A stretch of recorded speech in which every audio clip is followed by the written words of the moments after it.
My boyfriend started asking to join me in my girls' night in. Every time I tried to say no, he'd be like, "I have to join or you'll have to cancel." It made me and the girls miserable having to sit there with him in the middle. This past Friday he insisted to join us again. I had enough. I came up with an idea to get him to hate hanging out with us. Made a plan and told the girls what we were going to do, and they were down for OT. The girls came and my boyfriend immediately sat with us and started ruining our conversations by steering them towards him / his work / his achievement. So here's what I did. I started bringing up gross / embarrassing subjects, and the girls were eating them up by talking about them in details.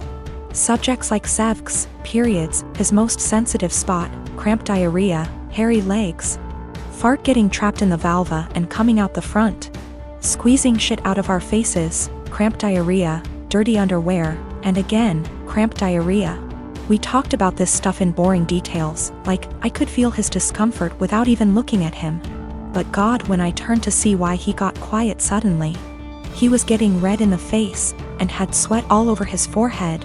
I bet he found himself unable to relate to this subject, thus couldn't take part in the conversation. He got up from the couch ready to head out. I looked at him and asked where he was going, and he was like, I just remembered that I have an important meeting with a guy in about 10 minutes and I have to go now. He rushed out telling us to have fun. The girls and I started laughing hysterically. He came home and berated me, saying I made him feel uncomfortable / sick with the horrible subjects I kept bringing. I said, what you talking about?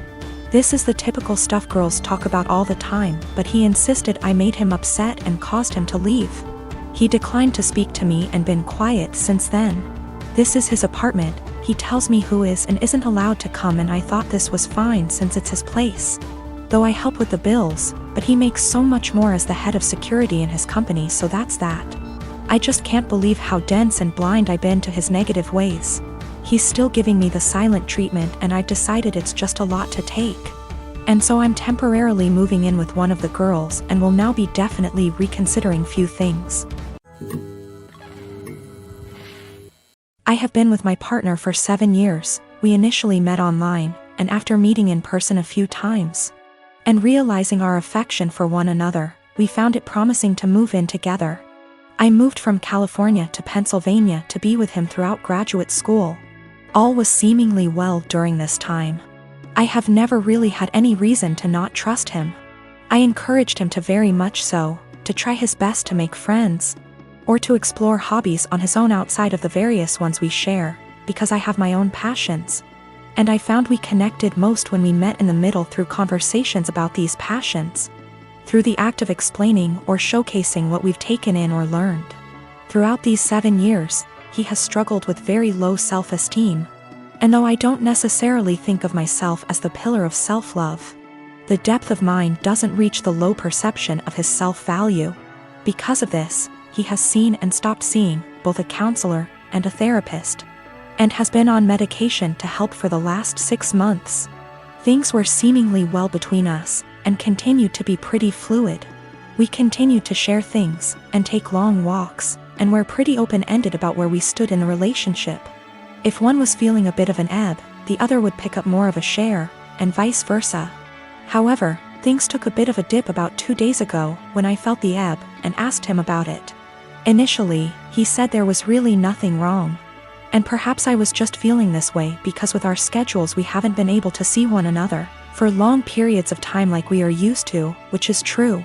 But the feeling continued to irk me, and when I asked about it a second time, he confessed to me he had begun talking to another girl from another country via Instagram direct messages. And though things between she and him never crossed the boundaries of platonic friendship, he really loved the initial rush of someone asking him questions about his favorite movie, his favorite album, his favorite book. All things he and I already know very well about one another. I asked if he'd sent any selfies, or anything risque, and he said no, though I can't confirm, because he deleted the messages. A good deal of me believes him, because of how open he was about the initial conversations to begin with. We slept apart, and I just felt really confused the entire night, because I couldn't really resonate with wanting that sort of attention from someone else. If anything, his yearning for that type of attention sort of hurt. It felt like I wasn't doing enough, or giving enough. The next morning, though I don't have an Instagram, and am not on the app, I went to check his using the desktop version, and found that posts where he once called me the love of his life, or a specific post with a gift I gave him that once said, "Greatest gift from the greatest girl," were still on his profile, but the words, "girlfriend," or "love of my life," were completed erased. With this realization, my confusion and hurt turned to very real heartache. I called him and asked if he had deleted these words from the specific posts, and with shame, he said yes, he did. When I asked why, he said it was because he just didn't want the attention from the girl asking him about himself to be disrupted if she found out he was in a long-term relationship. I guess this is where I asked the obvious and questioned why someone who is just asking about your favorite books, movies, etc., would be driven away by the fact that you have a girlfriend. And he said he didn't know why he did it, and that it was a massive mistake. At the risk of seeming toxic, and I will take full accountability for seeming so or being so, I asked him to please deactivate his Instagram for the time being while we sort through this, his Twitter as well. He did, and though I was feeling a bit of relief about that, I couldn't help but feel a bit saddened that he didn't choose to do that on his own for the benefit of our relationship. He had to wait for me to ask. Which again, just made me feel like such a toxic and controlling partner. Two things I always strive to be so far from. When he got home from work, we discussed everything at massive length, and he continued to swear up and down that these conversations pertained strictly to music, movies, and books, and he didn't have interest in her. Just interest in the initial rush of the attention he was receiving. We read a few articles, and he broke things down to me as his self-esteem has never been lower. Despite his career as a doctor being at a high, and his finances in order, he felt things with his music weren't taking off. And with that came a feeling that he wasn't special, and it was nice for someone to make him feel that way. I felt shame and asked him if I wasn't doing enough or giving enough to him to make him feel that way. He said, I defiantly was. But my love, and attention and affection, became a pillar he could rely on, and got used to, so with new attention came a rush. And he liked that.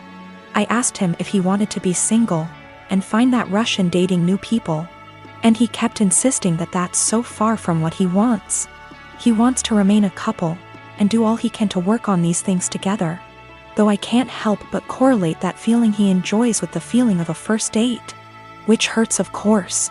I told him I didn't really see how we could move past this because there was nothing much for me to make an attempt to work on moving forward. This seems to be a self-stemming problem that I emphasize with, but just don't want to be on the receiving end of the counter effects. So though it is incredibly uneasy to begin to think of how difficult it'll be to begin again, it is just as difficult to think about how difficult it would be to stay and try to rebuild back up an issue that I feel like just a bystander. When it comes to this has all been very painful, and if this comes to an end, I just want it to be as civil and as possible. He deserves to love himself, but not at the expense of the love we have between us. I deserve love that is stable and comforting, and not laced with newfound paranoia. Despite this all, my heart is still very much in this, of course, and he has been very vocal about how it was just one mistake. Nothing happened, we can work through this, etc. And I secretly keep hoping he will make a step, any step really, to showcase these words and implement action, seek a new therapist. Find the two of us a relationship counselor, buy a book on self-help or on how couple conquer affairs, anything at all. Without me having to be the one to ask him. I just want him to have that yearning that he continues to say he has, but instead of saying it, I was him to show me. That makes me irrational or just plain dumb. I believe to be in a state where I can handle either answer, or something completely different just the same.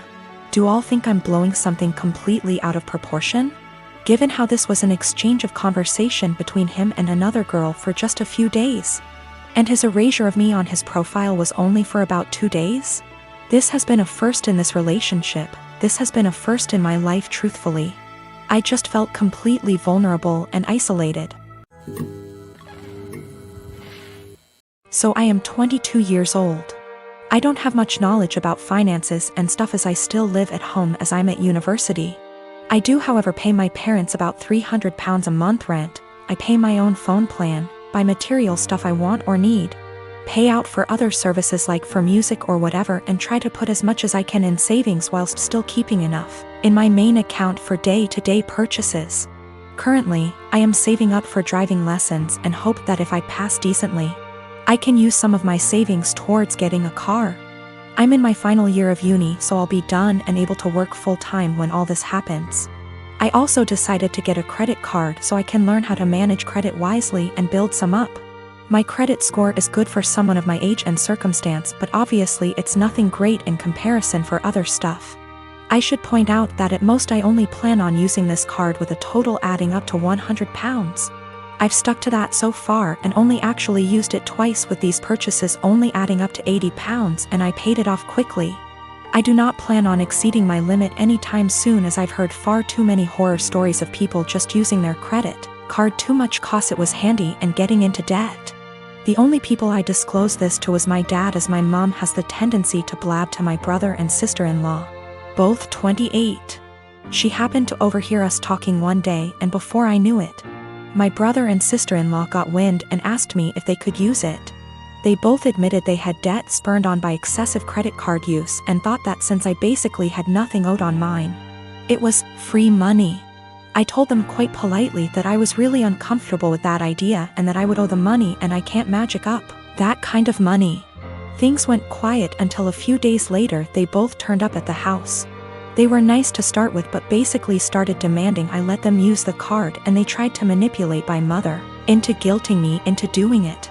I got really angry, and when my brother said I owe it to them because they used to babysit me up until a couple of years ago, I laughed in their faces and walked out.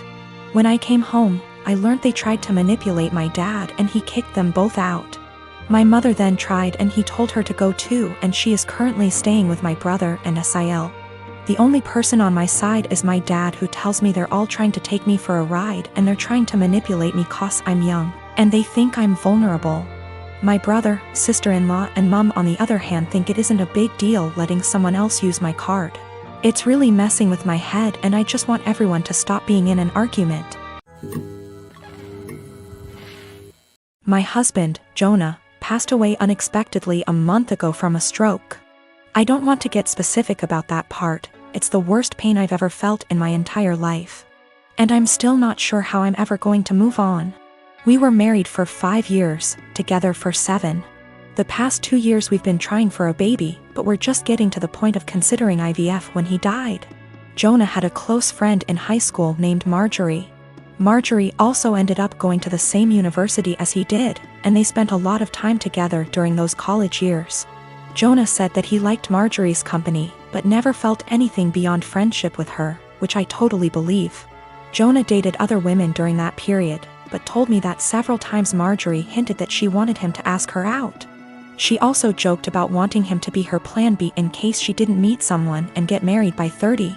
By the time I'd started dating Jonah, he had moved a couple hours away from his hometown, and Marjorie. Despite this, Marjorie immediately began finding excuses to come to our town and hang out, which usually involved her encouraging us to go drinking, and then her passing out on the couch at Jonah's apartment. I didn't mind her for the most part, but she had a habit of saying things like, "You know you ruined our marriage pact," and pointing out all the things that she knew about him, like what he took in his coffee, his favorite bands, etc. Over the course of our relationship, and especially after we got married, Jonah definitely put some distance into his relationship with Marjorie. He confided in me that he felt he had outgrown her and that they really had little in common anymore.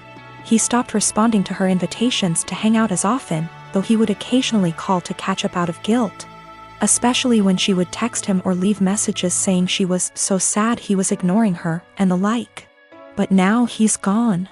I had him cremated, like he wanted. We haven't done the memorial service yet. It was too hard for me to even imagine the first couple of weeks. And I also wanted to give time for some out-of-state people to make travel plans.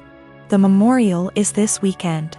However, 2 weeks ago, I received an email from Marjorie sent to around 60 people, including Jonah's family, saying that she was holding a memorial service for Jonah in the town where they grew up, the day before his memorial here. I was completely blown away, seeing as she hadn't mentioned anything to me or even attempted to call. Along with the details, the email said that she was planning the memorial in light of the fact that no other service had yet been held in his memory, and he deserved to be laid to rest with honor. For the record, she was invited to the memorial, which I've been planning, and knew it was happening.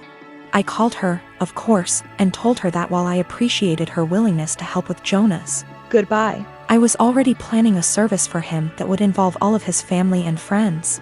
She immediately went on the defensive, and said that she had only started to plan a service when she realized I wasn't willing to do it in a timely manner. I told her that the timing wasn't her choice to make, but that if she wanted to have a memorial of some kind, to please just add on the invitation that his official memorial was going to be held this weekend. She said fine. I sent a message to all of Jonah's invited friends and family to make sure that they knew the real service, with both of our families, was going to be here, and then just washed my hands of the whole thing.